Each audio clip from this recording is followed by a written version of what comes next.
نن په دې ویډیو کې د تیر درس غورچاڼ په عملي بڼه درکوم چې عملي بڼه یې زده کړئ او تاسو څخه هیله کېږي چې په ښه توجه سره ورته کښېنئ.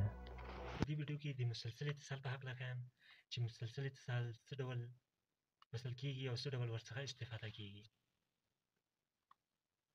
که چېرته موږ داسې سولرې ولرو چې یو ډول واټ یا طاقت لرونکي وي، نو طاقت څه ډول لاسته راځي؟ هغه فارمول چې ده P مساوي کېږي V ضربې I سره. دلته دې فارمول څخه استفاده شوې ده، یعنې ولتاژ او د جریان ضرب حاصل ته طاقت ویل کېږي چې واحد یې واټ ده. اوس راځو د سولر مسلسل اتصال ترسره کوو.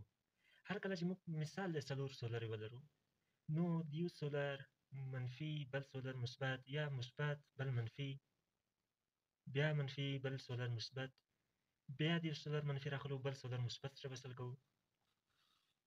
پای کې به موږ ته 2 ټرمینل په لاس راسي، دا منفي دا مثبت. اوس 2 لاینونه موږ ته په لاس راغلل. اوس غواړو چې د دې مجموعي جریان، ولتاژ او طاقت په لاس راوړو. چې 4 سولر یې سره وصل کړئ، موږ ته څومره طاقت په لاس راغی؟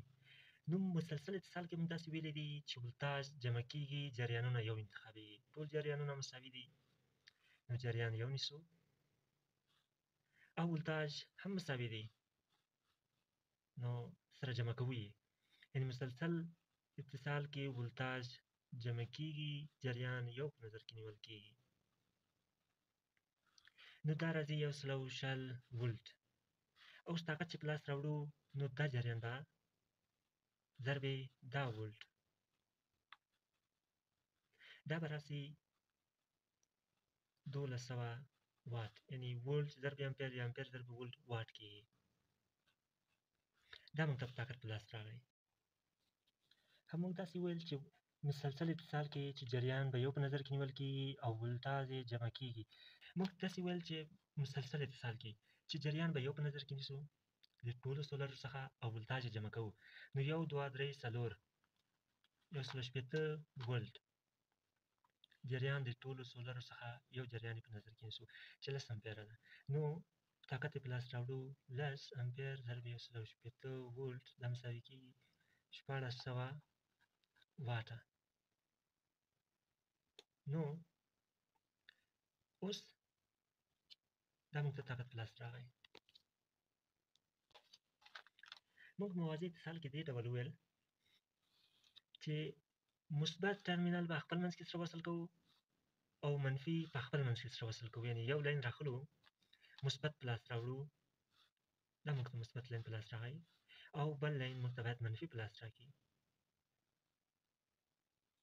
دا ځکه داسې کوم تر څو دا لاین سره معلوم شي.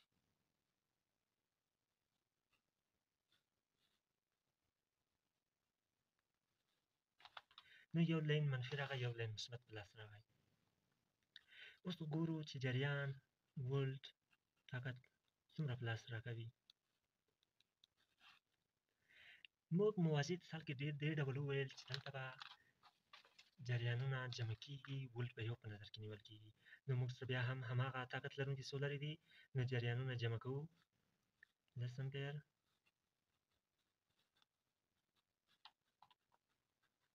ځکه موږ سره 4 سولرې دي، نو جریان باید 4 وارې جمع کوو. 40 امپیره جریان په لاس راغی، او ولټ یو یعنې ټولو سولرو یو ولټ په نظر کې نیسو، نو 40 ولټ.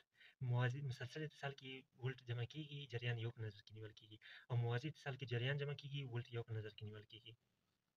طاقت څومره په لاس راځي؟ 40 ولټ ضرب 40 امپیر مساوي کېږي 1400 واټه سره. مسلسل اتصال کې 1400 واټ په لاس راغی، او موازي اتصال کې هم په 1400 واټ په لاس راغی. تفاوت کوم ځای وکړم؟ مثال یو اوبازک چې 40 امپیر سره کار کوي، ولټ یې وګورو، شاید 40 ولټ وي، مثال دی 40 امپیر جریان 40 ولټ، نو پی به موږ ته طاقت په خپله وښیي چې 1400 واټ سره کار کوي. نو که موږ داسې سولرې ولرو نو موږ باید موازي اتصال ترسره کوو تر څو اوازه ښه ډول کار وکړي. اوس که چېرته موږ مسلسل اتصال څخه څه وخت استفاده کوو؟ مسلسل اتصال څخه هغه وخت استفاده کوو بېلګې په توګه مثال په ډول که موږ یو اوازک ولرو، اوتو ولرو یا یخچال ولرو، هر څه ولرو، غواړو چې 10 امپیره سره کار کوي، معلوم یې کړو چې دا څومره کار کوي. که چېرته دا 10 امپیره سره کار کوي او 180 ولټ سره کار کوي نو طاقت یې 1400 واټه دی. داسې نشو کولی چې دغه اوس که لوړ ولتاژ ته ضرورت وي نو مسلسل اتصال څخه استفاده کوو. هغه هر تجهیز کېدلی شي لکه یخچال او بازک، برقي اوته، نور هم. او که ټیټ ولتاژ یعنې لوړ جریان ته ضرورت وي نو موازي اتصال څخه استفاده کوو او برق ډیزاین ورته کوو.